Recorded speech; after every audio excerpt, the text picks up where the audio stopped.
दही, इनो, सोडा काहीही न वापरता, पीठ न आंबवता आज आपण मस्त असा बटाट्याचा डोसा तयार करणार आहोत। डोसा बघा किती मस्त तयार झालेला आहे, एकदम कुरकुरीत तयार होतो। लहान मुलांनाही आवडेल इतका मस्त हा डोसा तयार होतो। तुम्ही पाहू शकता हा डोसा किती कुरकुरीत तयार झालेला आहे। सकाळच्या घाई गडबडीत अगदी 10 मिनिटात तुम्ही हा नाश्ता तयार करून घेऊ शकता। तर इथे तुम्हाला मी डोसा तोडून दाखवते। चला तर मग रेसिपीला आपण सुरुवात करूया। इथे मी एक बटाटा घेतलेला आहे मध्यम आकाराचा, स्वच्छ धुवून घेतलेला आहे। बटाट्याची साल काढून स्वच्छ धुवून त्याला किसून घ्यायचा आहे। तर इथे हा बटाटा मी किसून घेतलेला आणि मिक्सरच्या भांड्यामध्ये घातलेला आहे। त्यासोबतच आपल्याला अर्धा कप इथे रवा घालायचा आहे। रवा जाड किंवा बारीक कुठलाही वापरू शकता।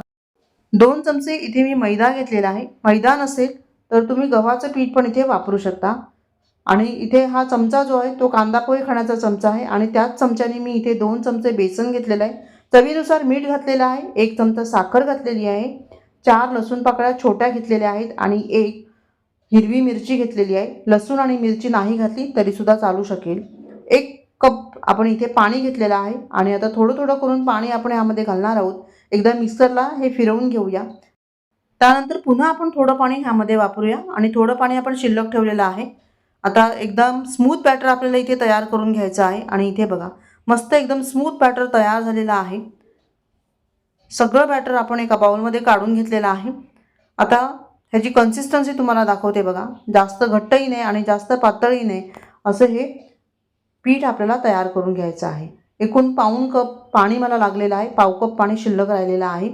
आता हे बॅटर जे आहे ते आपल्याला 5 ते 7 मिनिटं झाकून ठेवायचं आहे विश्रांतीसाठी। तोपर्यंत आपण एक चटणी तयार करू। तर इथे आपण टोमॅटोची चटणी तयार करणार आहोत। त्याकरता मी 4 ते 5 लसूण पाकळ्या, 1 टेबलस्पून इतकं डाळी, 2 टेबलस्पून इतकं सुकं खोबरं, अर्धा कांदा घेतलेला आहे, 1 मध्यम आकाराचा टोमॅटो घेतलेला आहे, 1 मिरची घेतलेली आहे आणि कढीपत्ता घेतलेला आहे। हे सगळं आपल्याला तेलामध्ये चांगलं भाजून घ्यायचं आहे। तर 1-2 चमचे इथे मी तेल घातलेलं आहे, त्यामध्ये पाव चमचा जिरं घातलेलं आहे। जिरं चांगलं फुललं की यामध्येच थोडासा हिंग घालायचा आहे, चिमूटभर। हिंग आणि जिरं चांगलं फुललं की यामध्ये बाकीची सगळी जिन्नस घालायचे आहेत आणि ह्याला चांगलं परतून घ्यायचं आहे। इथे मध्यम आचेवर मी ह्याला चांगलं परतून घेते आहे। थोडंसं परतून झालं की ह्यामध्ये आपल्याला घालायचं आहे चवीनुसार मीठ, 1 चमचा साखर आणि 1 चमचा कश्मीरी रेड चिली पावडर मी इथे घातली आहे। त्याऐवजी तुम्ही लाल सुक्या मिरच्या वापरल्या तरी सुद्धा चालू शकेल। आता हे सगळं परतून घेतलेलं आहे चांगलं। आता गॅस बंद करून ह्याला थंड करून घ्यायचं आणि त्यानंतर मिक्सरच्या भांड्यात घालून ह्याला आपण वाटून घ्यायचं आहे। वाटताना थोडासा पाण्याचा वापर देखील करणार आहे। 2 ते 3 चमचे पाण्याचा वापर करून हे मी मस्त असं वाटून घेतलेलं आहे एकदम स्मूथ। आणि चटणी बघा किती छान दिसते, एकदम चटपटीत चटणी तयार होते। तर ह्याला तुम्हाला फोडणी द्यायची असेल तर फोडणी पण देऊ शकता।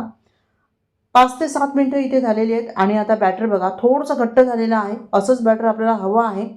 चला तर मग आता डोसा बनवायला सुरुवात करूया।